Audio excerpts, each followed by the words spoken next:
The Spartans are coming off an historically successful 2021, winning 11 games in year 2 of the Mel Tucker era, season highlighted by a victory over Pitt in the Peach Bowl, despite playing that game without all-everything back Kenneth Walker. Walker is gone, but most of the Michigan State defense does return. In fact, 8 starters are back on that side, including freshman All-American linebacker Haladay and veteran safety Xavier Henderson. The MSU offense looks to continue what it started a year ago. A pair of transfer running backs, including former Badger Jalen Berger, will fill Walker's shoes, and Peyton Thorne returns under center with game-breaker Jayden Reed as his favorite target. Here's Reed with Howard Griffith.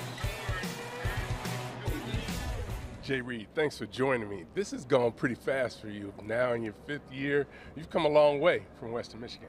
Most definitely, man. It's been a joy. I've been enjoying the ride, and I'm just enjoying everything that's coming with it, and I'm ready to go this season. What are some of the things you wanted to work on this offseason to continue to elevate your game? I would say really like little technical stuff, getting in and out of breaks, putting my foot in the ground, change my route, my tempos and routes and stuff like that. I would say those are the 2 main things that I've been focusing on.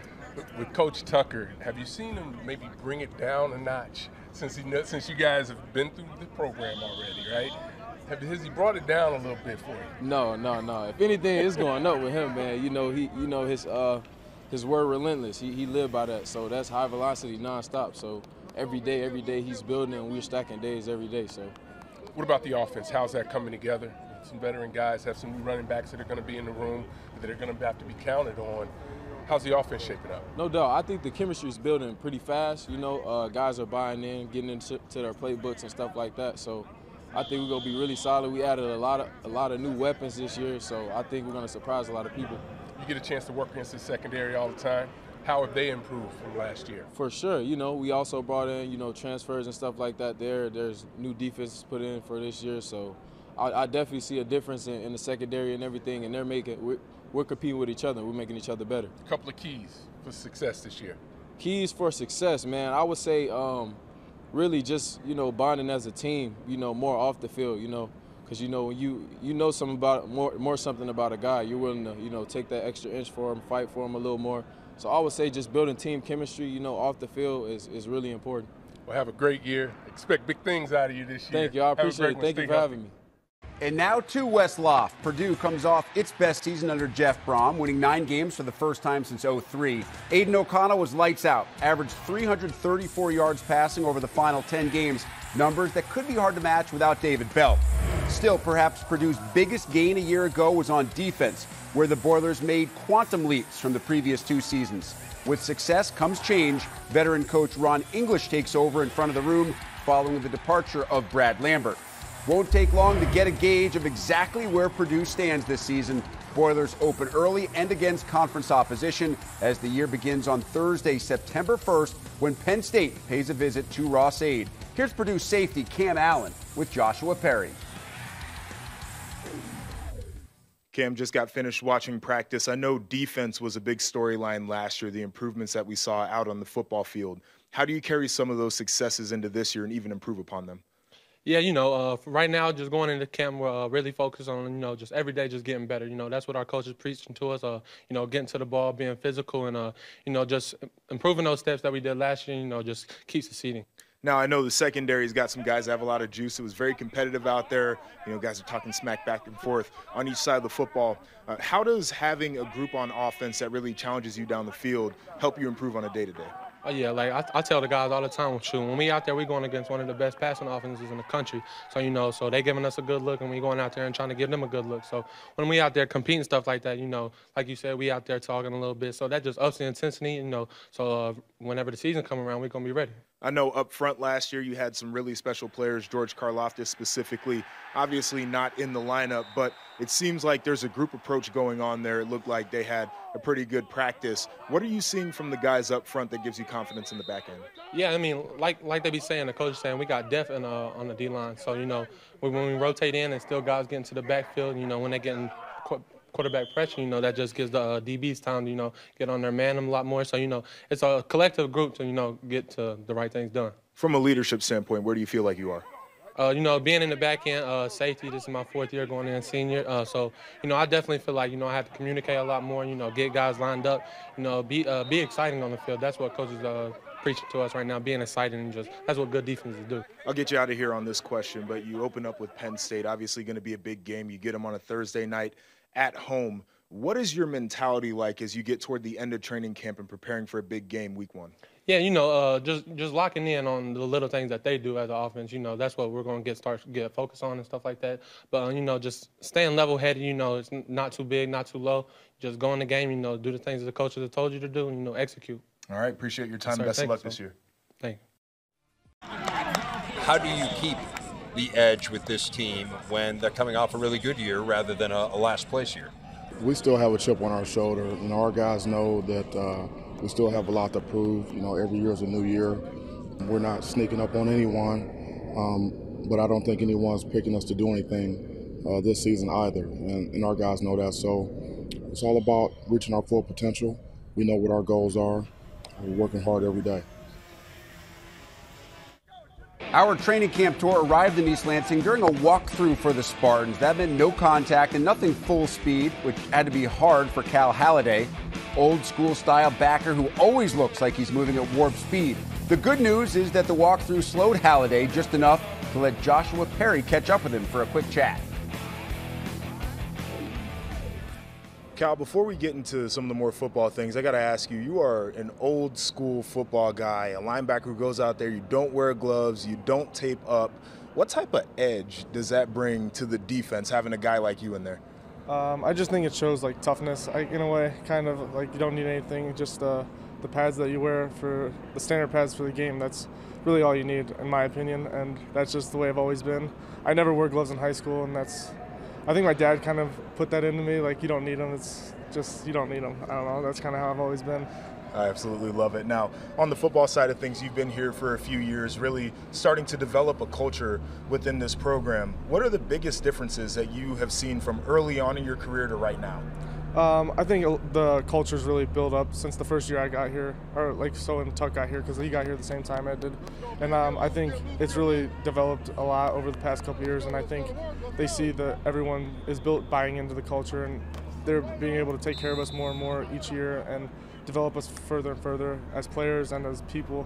And I just think that they're doing a really good job of taking care of us and making us into the best people we can be. Last year defensively, it felt like it was boom or bust a lot of times. You were really good defense in terms of creating negative plays, tackles for lost, sacks, but also gave up a ton of yards in the passing game. What are some things that you've done throughout training camp to make sure that you can stay more consistent on your side of the ball? I think the linebackers can do a lot more helping with the zone drops and everything. They can do a lot. I think we've worked on that. It's been a key detail has been pay attention to little details and making sure that you're doing the right thing, being in the right spot at the right time.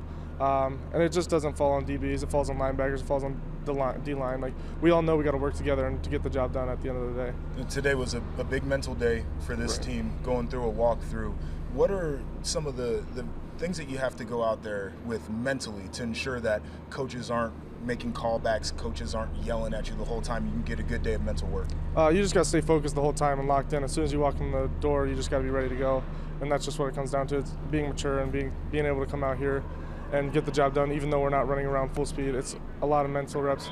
And even during regular practices, you got to be able to lock in, pay attention, get the call, and see the fits, because if you're not getting the reps physically, you got to be able to get them mentally. All right, Cal, and I'll get you out of here on this one. Mel Tucker was pretty clear about it at Media Day. You want to win all of the games on your schedule. As a leader, how do you communicate that within the locker room, make sure that guys are striving every day? You just got to keep everybody motivated and focused at the end of the day. People just got to come in ready to work, and if they don't have the right mentality, you just got to tell them and confront them and make sure that they know that it's time to work. All right, Cal, really appreciate your time. Best of luck this year. Thank you. Jerry, it would be accurate to say we saw Michigan State today. It would not be accurate to say we saw them practice. They went through a walkthrough. before we get into the details of what we saw, just give people a sense of what a walkthrough is in football terms. Yeah, a very good walkthrough. So it's going through your football, and you're literally walking through it. You're walking through the same plays that you would run through on a hard day. Obviously, you don't have to have equipment on. You're in sweats. The players wear their jerseys, so you obviously can still identify them. But it's literally just taking your offense, usually, and your defense, usually through a game plan situation. Now, they're not in game week yet, so they were just game planning against one another, rehearsing certain situations. But again, it was really well done. What was so well done about it? Again, the organization, interesting enough, science now says that when you walk through, you walk through. Years ago, when you walk through, you kind of jog through. So I think that's one thing that's changed. I think when you see a Mel Tucker practice, everyone's really tuned into what you're doing. I thought the special teams walkthrough was really done exceptionally. You know, when you go through special teams, you don't want to do a lot of those live. They happen out in space, there's big collisions, and so I would say maybe a walkthrough is even more important for special teams than it is for the offense and the defense. Now, one thing that you noted is that this is not a typical timing for a walkthrough. They are scrimmaging on Saturday. We're here on a Thursday. Typically, you would walk through the day before a game, right? And they're simulating a game week. What's the philosophy behind doing it 2 days before a game? A traditional calendar was you worked really hard on Tuesday and Wednesday, and then you backed off on Thursday before a Saturday game. But it was still a pretty upbeat practice. You should wear uppers, but you were making contact. And then years ago, I want to say it was Chip Kelly at Oregon, he flipped Thursday and Friday schedule. So in the old model, as you said, the walkthrough would be Friday for a Saturday game. Now, what Mel is doing, what other coaches are doing, not many, is walking through on Thursday because they don't want 3 tough days, Tuesday, Wednesday, Thursday. And then they're coming back on Friday and working almost like we used to work on Thursday. So they flipped that calendar. And so what we saw was a Thursday practice for a Saturday game, and tomorrow they'll actually jack it up a little bit, which is contrary to what most people do. So this calendar has gotten a lot of play. I know I believe Iowa does some of this, and maybe some other teams in the Big Ten. But really, this is unusual what we saw. But I learned a lot. I thought it was great for us to see one of these. I wouldn't want to see a lot of them, right?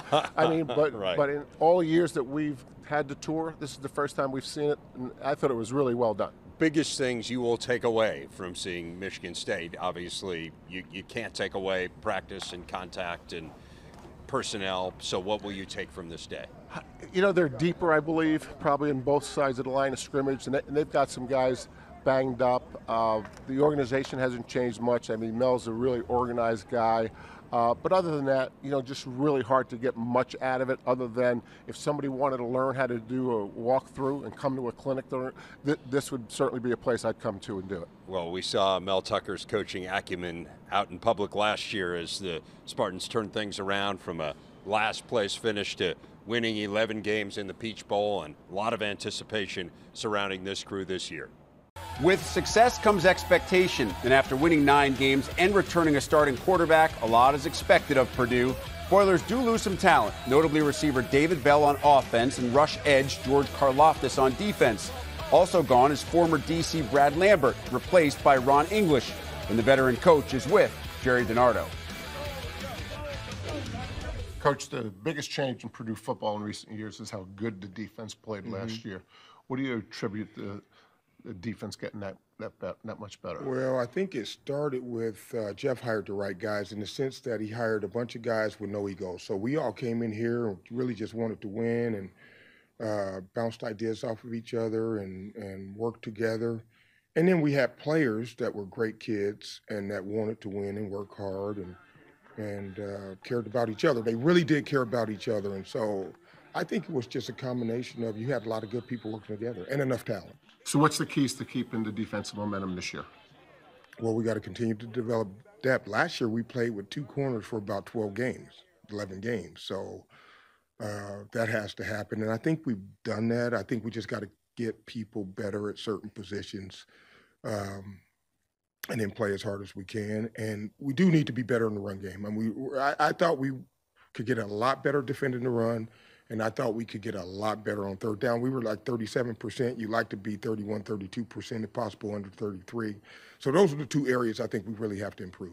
You mentioned depth. Tell us the areas that you feel most confidence with the depth and where you'd like to continue to develop it during camp? Well, I like the D-line. We've got some depth. I don't know that we have a bunch of great players, but we have a lot of good players. We have a lot of guys that can go in the game and function and have success. And then at linebacker, I think we're developing depth. I'd like to get more there. But even more than that, I like for the people who play those positions, the Mike and the Will linebackers, to step up and play. I mean, the Mikes play. They played a lot of ball. KD has played a lot of ball. Samisi's played a lot of ball. So at Mike, you know, they play a lot of football. But at Will, O.C. Brothers has to show up. Clyde has to show up. So those two guys have got to step up a little bit. I like the corners. At the safety position, we got to stay healthy. We got about 3 guys. And then we do have Jayden Graham coming back. And we have cross-trained a little bit at that safety spot and even at corner. So I think we'll be fine. I just think you don't know until you know kind of a deal. And it's going to be a big stage September 1st. It'll be fun to see how we react.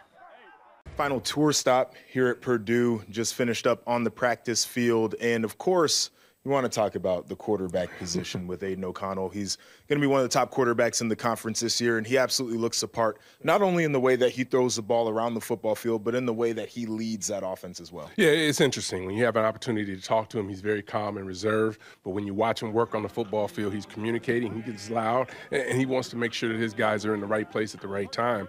And it's really been fun to watch his development because he's one of those players that when he gets in a groove, he is hard to stop. And I think this is why when they call offense here, it really gives them an advantage because he knows what he wants to do with the football and they can scheme guys up. And, you know, it's just a matter of him continuing to stay consistent because I think he's going to give him a chance every game to be able to be successful. The consistency is the key, and that is built through practice. And I really like what I saw out of him. And you mentioned how he was leading the players, and I thought he was getting after guys in ways that I hadn't necessarily seen in the past. So that is also the growth and development of the position. But as you look at this offense, it is one that wants you to defend every part of the football field in the pass game. And we watched him go out there, make the short throws, make the timing throws, but also when he's taking the shots down the field, it's a very, very accurate football. So we know that they're going to be good again in the pass game, even with some of the wide receivers that might be coming off of injuries, some of the guys that departed.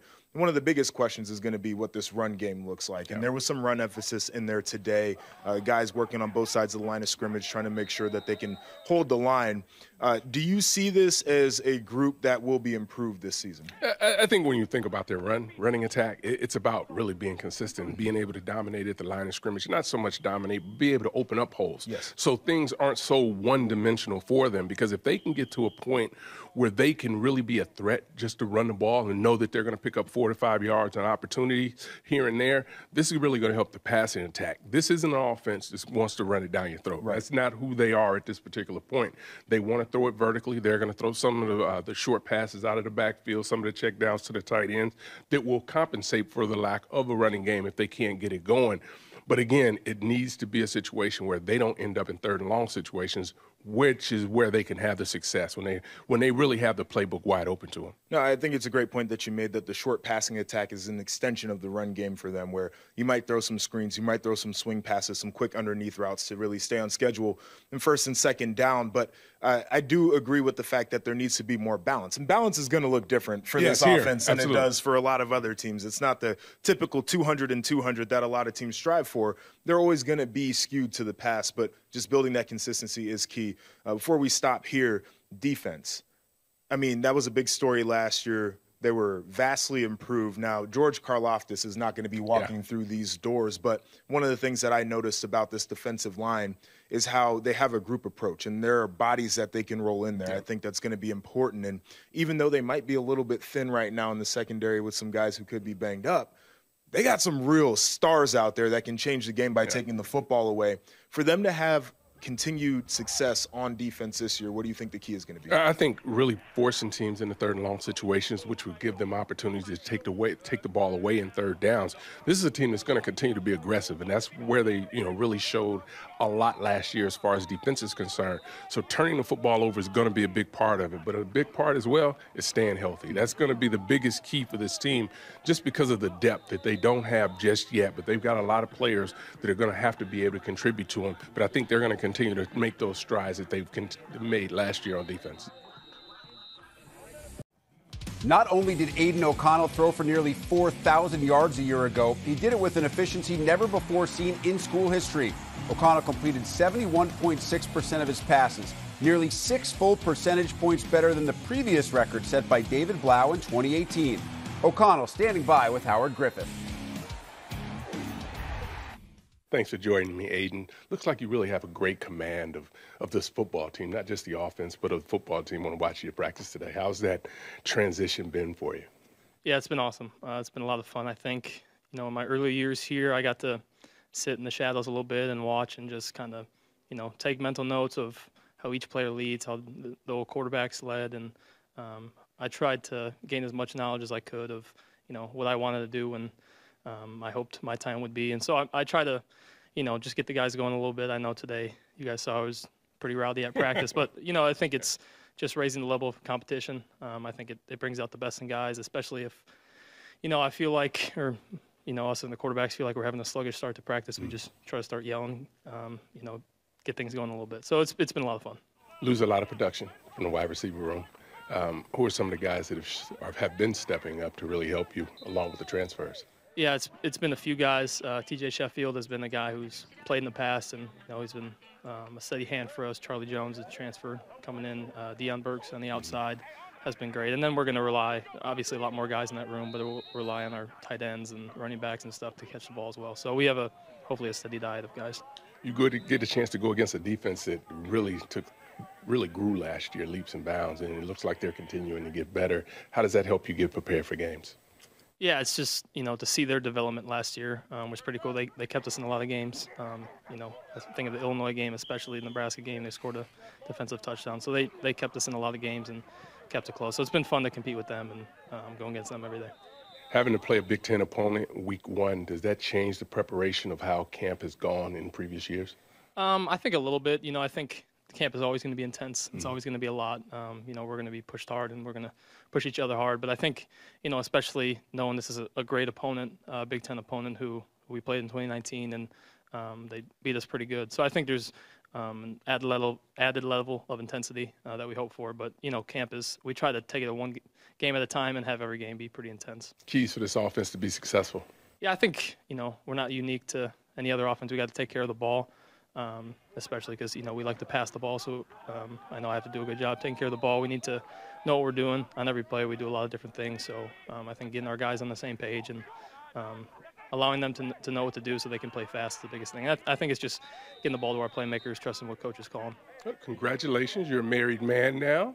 How does that change any of your preparation or how you go about your job and your daily activities as far as the university is concerned? It's been pretty great. She makes food, and I didn't make food a lot, so okay. She has been great with that. But more than that, she's just a great companion, someone who supports me and who I can talk to and vent frustrations or talk about good things with. So, she's just a great person to be right there with. You guys watching film together? She usually watches TV show while I watch film, so maybe one day. Well, have a great year. Stay healthy. Thank you very much. Coach, good luck in practice today. You're less than 2 weeks out now from the opener. Give people a sense of how you transition from camp to preparing for Penn State. What's the time frame of what you're doing right now? Well, I feel like we've had a really good camp to this point, a lot of good work, a lot of situational work. A lot of guys have gotten a ton of reps, which is important. We'll have one more scrimmage tomorrow morning to kind of get ready. And then after that, then we'll start to taper things back and really focus on Penn State and getting ready for that game. What are you most pleased with so far in camp? Well, I think our guys have practiced hard. I feel like they understand how important getting in quality reps is, and that we can't go through the motions. It's a new year. We've got to go out and prove ourselves. We have a huge contest game one against a very tough opponent that is big and physical and talented and well coached. And it's at home, so we have to try to put on a good performance for our fans. So they don't understand how important it is. So our O-line has improved and gotten better. We have a lot of depth on the defensive line. We've got to have some players emerge. I feel like certain positions we're just young at, and they have to go out and prove themselves. And I think they've had good practices, but doing it in a game is different, and we've got to see that get done. When you speak of the positions you're younger at where they need to prove themselves, what are the ones that jump to mind? Well, I think our defensive line, some guys have to emerge as playmakers. We lose George Karlaftis. We lose DeMarcus Mitchell to the Patriots as well. Two guys that played our edge that guys got to step up and emerge. But we have a lot of depth there, so we feel like we've got competition. In the secondary, we're a little bit thin. We have some guys coming off injury: Corey Trice, Jeremiah Brown, T. Denson. Reese Taylor's done a really good job of transfer from Indiana for us, but we are thin in the secondary, so we got to keep those guys healthy. On offense, receivers, I think we have some depth at receivers, but once again, a David Bell, a Milton Wright have to somehow emerge for us. And, guys are improving, but still doing it in a game situation will be important. So, and we have a little bit lack of depth at tight end as far as experience. So all those things, you just got to let them go out there and play. You got to trust the hard work they put in, and you got to hope for the best. You have a great luxury at quarterback with Aidan O'Connell, one of the most accurate passers in the country. He was so impressive out there again today. What's the next step for him? He was so good last year. How can he even elevate his game? Well, he's been a great leader at this point. He understands how important that position is and how well he has to play, because the ball's going to be in his hands every play. We've got to be good around him. We've got to have some balance to a certain degree to make sure not too much pressure is being put on him, but allowing him to make accurate throws, spreading the field, figuring out ways to, when it's not there, finding ways to create a little bit or buy some time or get a few yards and not throw interceptions. That's what's going to be important. I think when he's in rhythm and he's throwing the ball well, great things can happen. When turnovers happen, that's when the game goes south. So that's not just him. It's play calling. It's production by other players. But he understands that that's the next level of his game, is protecting the football while at the same time is making great throws and great plays. You mentioned balance. You're obviously a very pass-heavy team. However, I know we could see there was a little bit of an emphasis on trying to run the ball out there today. Where do you see the run game right now, both in terms of the offensive line and in terms of the backs? Well, we always want to try to get explosive plays and get touchdowns, and really points is what we want to get. So if we're scoring points, however that's going to be done, that's how we want to do it. But there's going to be a point in time where we have to run the football, whether it's short yardage, whether it's in the red zone, whether it's if they're playing the pass. And we've worked hard at that. And I think the last 6 games of the year, we averaged close to 500 yards of total offense and almost 98 yards rushing. So we've got to get close to that just by natural design. And some games may be different than others because we do want to be explosive, but we have worked hard at improving the run game. To me, the biggest story of your team last year was the improvement on defense. So how do you carry that forward? We've been through some of the personnel, but kind of big picture, how do you carry forward that improvement? Without question, the reason we won 9 games last year, our defense played better. They played much more aggressive. They challenged things. They really played hard. They understood the scheme. We tried to stop the run. We tried to prevent the easy throws as much as we can and make the guys throw it over our head. So we have to take it to the next level. I think Coach Inglis and that staff has done a really good job. Our players understand, what we're doing on that side of the ball. But at the same time, having some new parts, it's going to be interesting to see. But I think we practiced well, and without question, they have to be very strong for us this year. But I feel good about the direction we're going on defense. I'll leave you with this one. Biggest priorities between now and when you kick off against Penn State? Well, for us, just getting ready for the physicality we're going to face in Penn State. We have some guys that had some off-season surgeries that haven't fully practiced that we really need out there, both in the secondary and at the receiver position, and a few other guys that are nicked up that we got to get back. So, we want all of our players ready to go. We're going to need them all. So we've got to find the right mix of practicing hard but yet getting guys healthy for game 1. Jeff Brohm, great to see you. Best of luck going forward this year. Thank you. Joshua Perry and Howard Griffith have more on the Wild Wild West.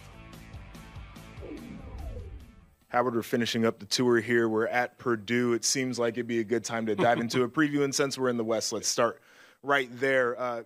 Purdue, the quarterback situation, I think, is what most people are looking forward to with Aidan O'Connell.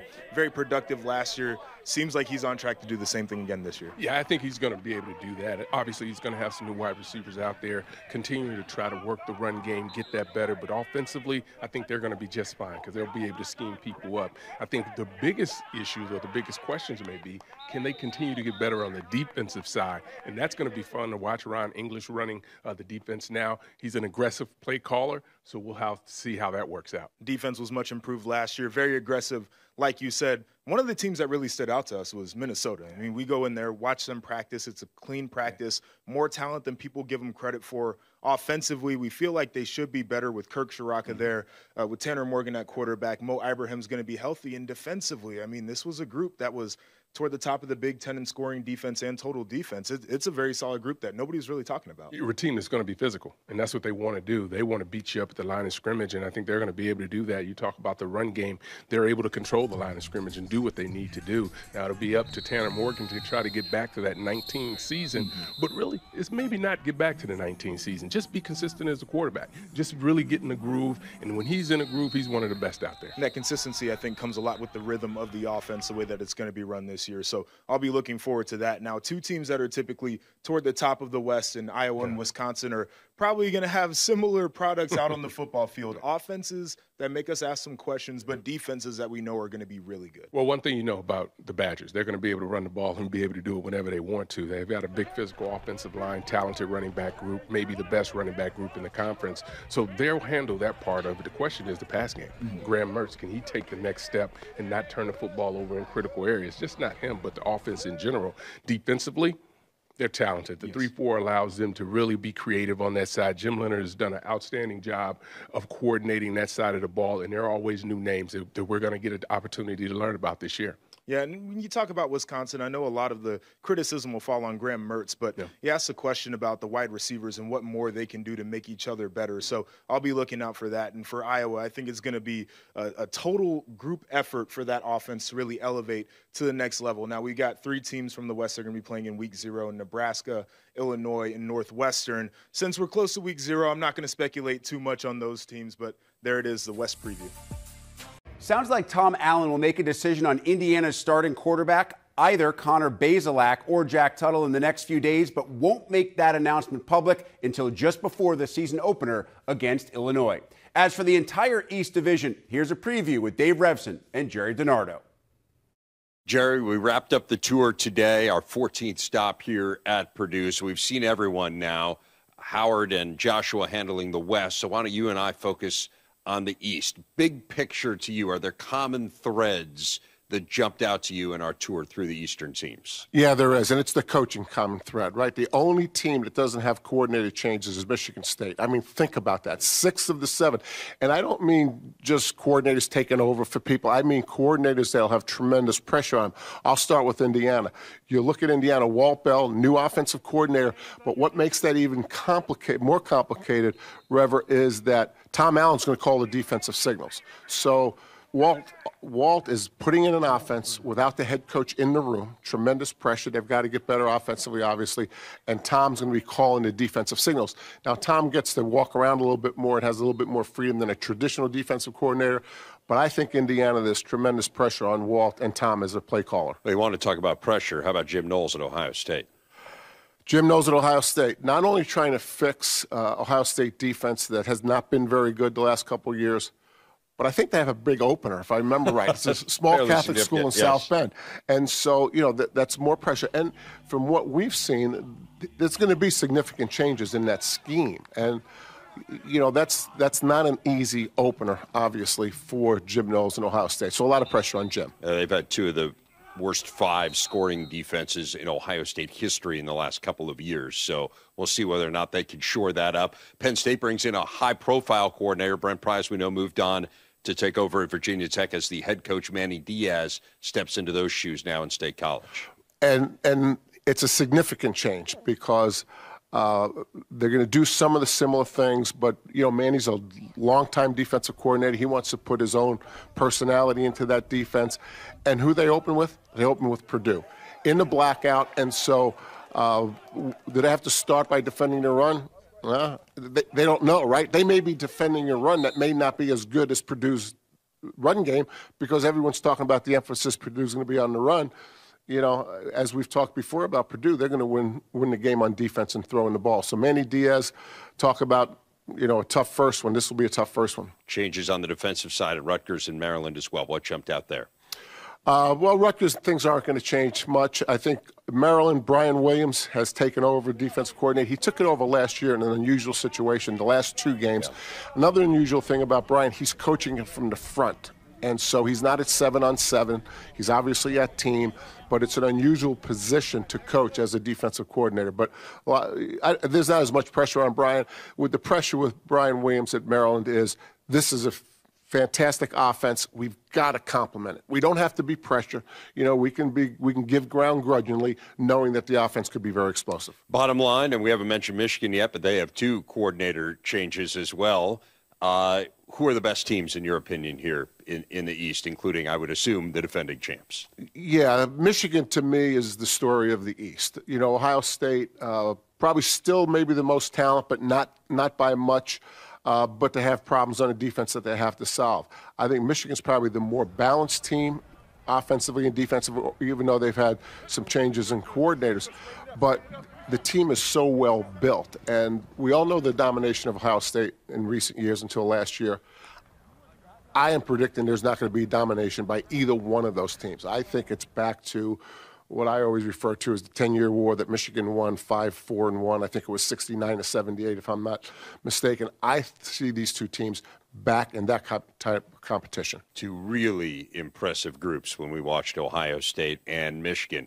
It all leads up to the Big Ten championship game. Just down the road from here, December 3rd, the East champ has emerged every year as the Big Ten champ.